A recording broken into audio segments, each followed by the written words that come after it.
Hello and welcome to Money Control. The first day of Onam starts tomorrow. We've got 10 days to go and 10 days of festivities and food. And to talk about these, I've got with me Chef Arun Kumar. He spent his childhood growing up in the Tharawad where he was celebrating Onam. And when he grew up, he also sort of shared some of those experiences at Zambar and now at a catering company that he runs. Welcome, sir. Welcome, welcome. Yeah, Excellent. and happy Onam. Happy Onam to you as well. Yeah, You've yeah. got you've got a new book out which is all about Onam, and you begin that book by recounting an excellent story about whether you should sort of remember Mahabali on this day or this avatar of Vishnu. Can you tell me very Okay. briefly what that story is? Yeah, actually, there are two kind of, strains as far as the story of Onam is concerned. We as children were told about Mahabali and how Vishnu came in the avatar of Vamana, the dwarf, and kind of tricked him and controlled Mahabali. Basically, that was the legend. And Mahabali was seen as a hero, somebody who was a very generous king and did a lot for his people. And it was told that Vishnu granted him one boon and that he could come back to earth once every year to meet his people. And that happens to be Onam.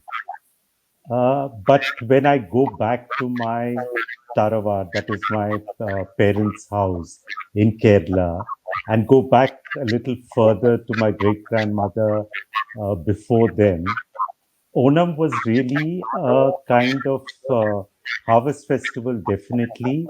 But the people thanked Vishnu, for having given them a great year and hoping for a good year later. So there was this group of people, largely Nayars, who worshipped Vishnu during Onam. What happened was early this century, there was a movement in Kerala to unify all the Malayalam speaking regions.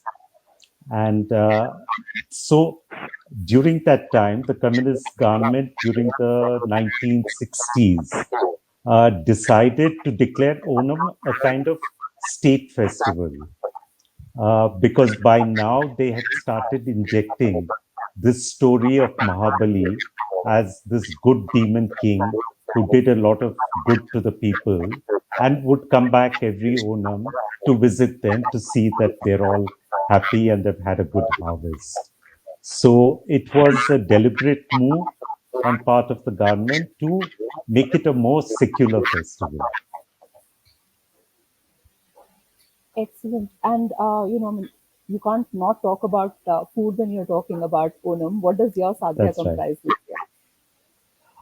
See, the Sadhya has actually taken on a lot of additions over a period of time.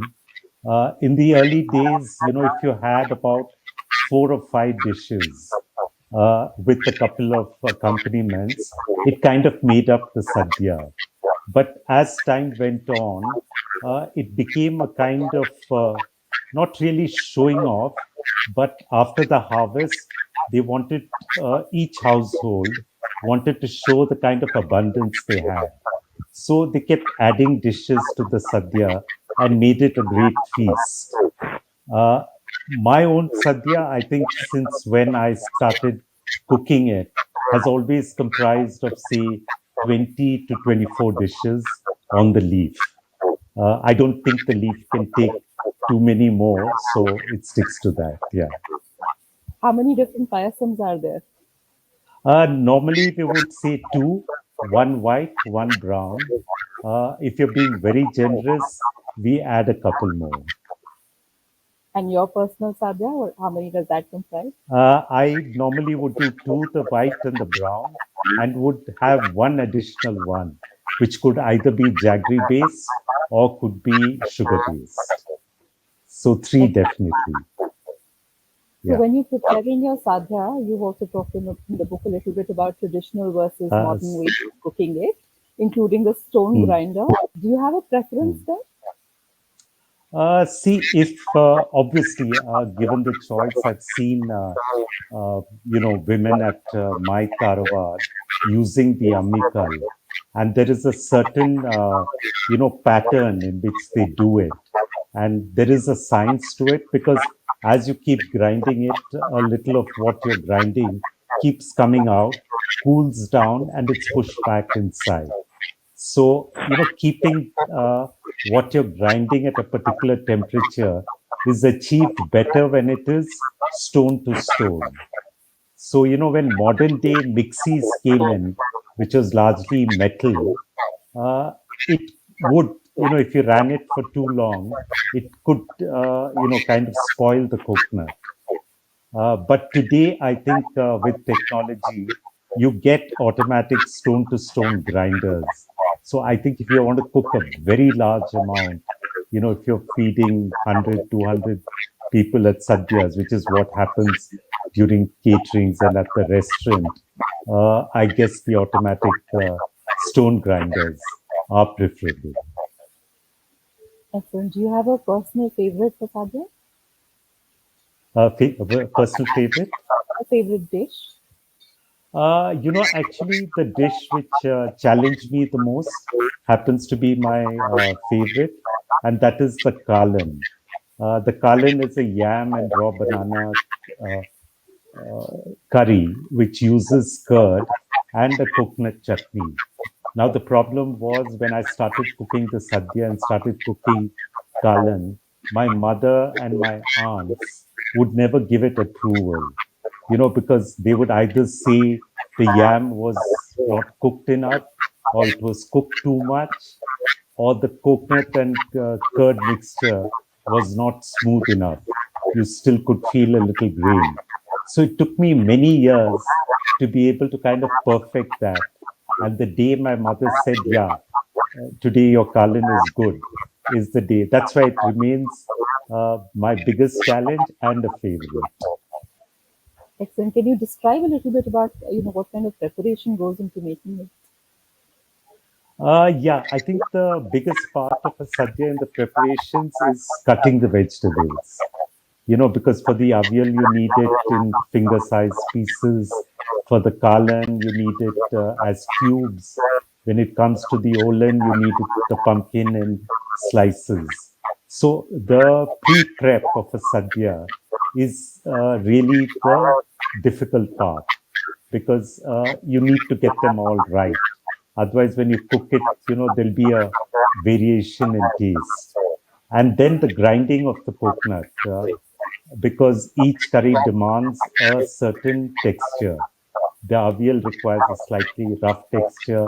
The kalan requires, like I said, a very smooth texture. And the erisheri, which is a pumpkin curry, needs it to be in between. So those are the difficult parts. When you have all that ready, the sadhya comes together very fast. One last question. If you can tell me, Yeah, you sort of mentioned that the leaf is extremely important here and how it is placed. And you yeah, also mentioned that, a sadhya could have as few as 5 dishes or 24 to 26 dishes. If you yeah, can walk me through what are the essential 5 or 6 that need to go there and what are the additional things that come in. So if you can just yeah. describe, what's on the plate. Yeah. About the leaf being placed, because actually the tail or the tongue, what we call the tongue of the banana leaf, needs to be to the left of the person who's eating it.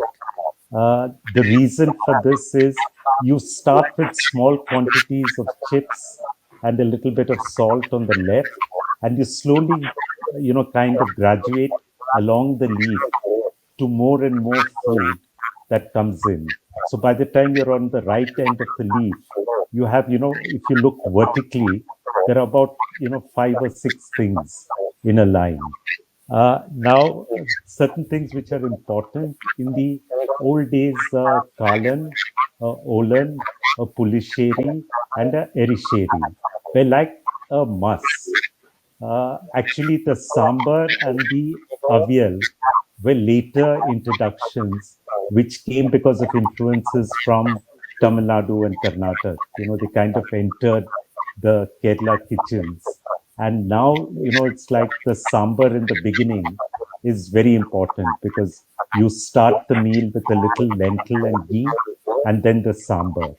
So if you have the sambar, this lentil curry, about four of the curries and two stir fries, I think you more or less have a good sadhya. I'm skipping Perfect. the dessert and the chips, of course. Yeah. Excellent. Thank you so much for your time, and I hope you have an excellent Onam. Same to all of you. Thank you Thank very you. much. Thank you for joining us.